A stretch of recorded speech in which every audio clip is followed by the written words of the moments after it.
Bir tatlı kaşığı şeker atıyor.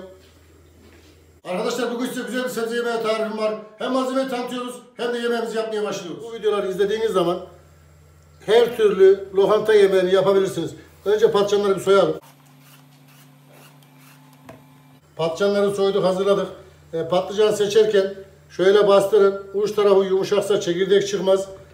Bir de arkadaşlar lokantada, restoranda bu yemekleri hesaplarken 5 tane orta boy patlıcan kullanıyorsan buradan 4 porsiyon yemek çıkar. Yani bir tane patlıcandan bir porsiyon yemek çıkmaz. Sakın yanılmayın.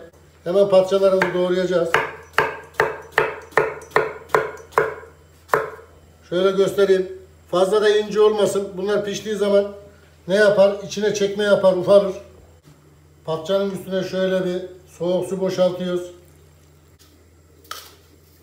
Üzerine de bir tatlı kaşığı şeker atıyor.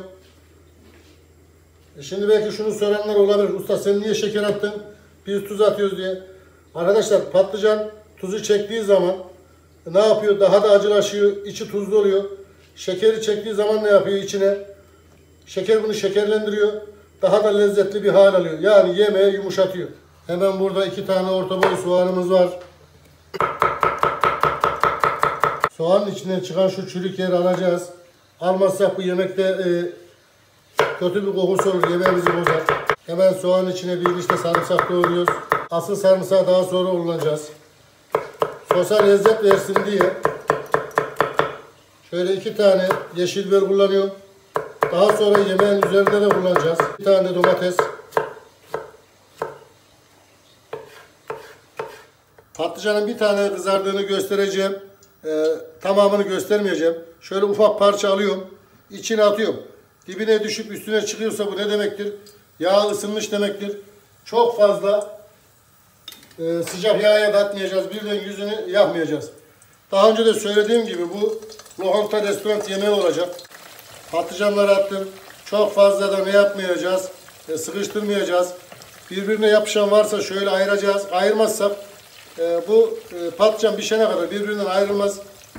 İstediğimiz gibi patlıcan elde edemeyiz. Patlıcanı yağa attıktan sonra altını yükseltiyoruz. Sebebi de yağı soğutur patlıcan. Hemen şöyle patlıcanları gösterelim. Altın sarısı rengine dönmeye başladığı gibi patlıcanları alıyoruz. Yemeğe 4 kişiye göre hesaplıyoruz.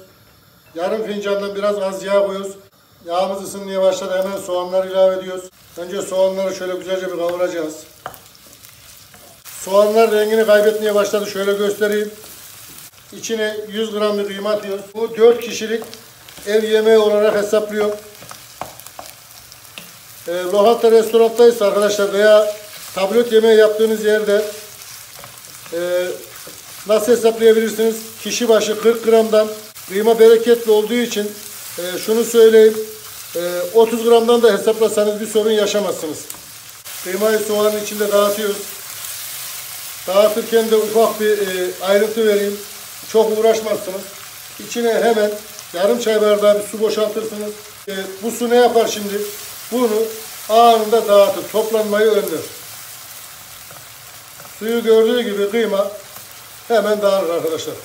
Ortalama 3 dakika kadar kavurdum. Hemen içine attığımız suyu çektim. 4 kişilik tarif olduğu için bir tatlı kaşığı domates salçası atıyoruz. Salçayı attığımız gibi domatesi üzerine atıyoruz.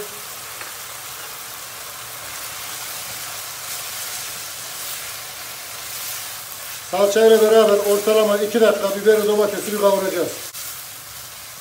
Salça, domatesin, biberin her yerine bir değecek. Ocağımız hemen bir orta ateşe alıyor.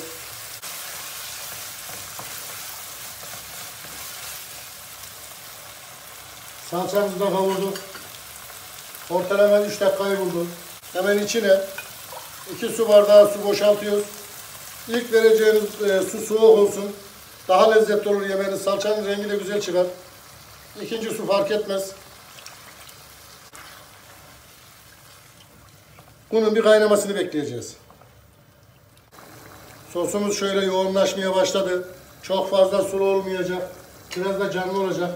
Hemen baharatlarını veriyoruz. 1 tatlı kaşığı kırmızı toz biber.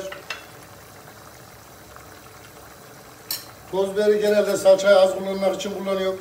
Çay kaşığının ucuyla kimyon. 1 çay kaşığı pul biber. Yarım çay kaşığı karabiber. 1 tatlı kaşığı da tuz atıyorum. Sosumuzun altını kapatıyorum. Şimdi sıra geldi orijinal lokanta musakkası yapmaya.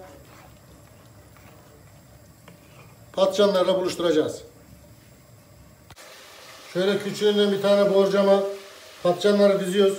Yemek 4 kişilik olduğu için evdeki en küçük borcama yapıyorum yemeğe. Hemen ikinci kat patlıcanları da diziyorum. Alıverin siyah arkadaşlar, çok uğraşmayın. Patlıcanları dizdik, hemen sosu şöyle üzerine bir döküyoruz. Birazdan sosun hepsini içine altına çekecek güzel bir yemek çıkacak. Bunu güveçlere de dizebilirsiniz. Kişi başı olarak güveçte de yapabilirsiniz.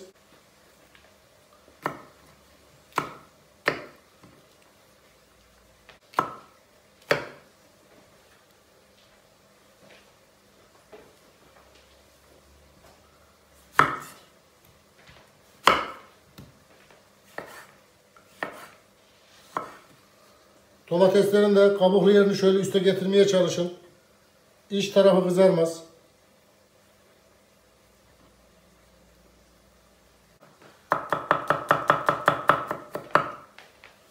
Bir tane de çiğden sarımsak doğradım. Bu çiğden doğradığım sarımsak fırında yanacak. Yandığı zaman evin içine inanılmaz derecede güzel bir yemek kokuları dağılacak. Önceden ısıtılmış 200 derece fırına atıyoruz. Biber, domates kızarana kadar arkadaşlar. Ortalama 20 dakikayı bulur. Fırının üst bölümüne yakın atıyorum. Yemek zaten pişmiş olduğundan dolayı. Sadece buradaki amacımız biberler, sarımsak, domates yansın. 200 derece ortalama 20 dakika. Yemeği şöyle bir gösterelim. Tam fırına atalı 20 dakika oldu. Üst gözünü attık. Şimdi bunu çıkartacağız. Ortalama bir 10 dakika dinlendireceğiz. Arkadaşlar yemeği dinlendirdik. Hemen şöyle domatesle biberi bir kenara alayım.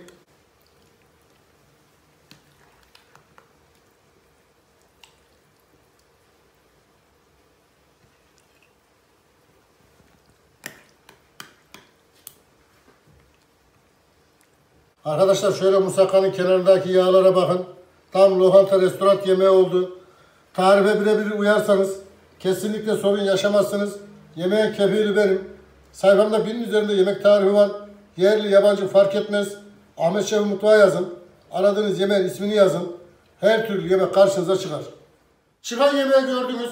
İnşallah hayırlı öğretici video olmuştur. Videoları beğenip yorum yapmayı unutmayın. Abone olmayı unutmayın. Ne diyoruz? Kim yapar? Ahmet Şef yapar. Siz isteyin, biz yapalım. Afiyet olsun.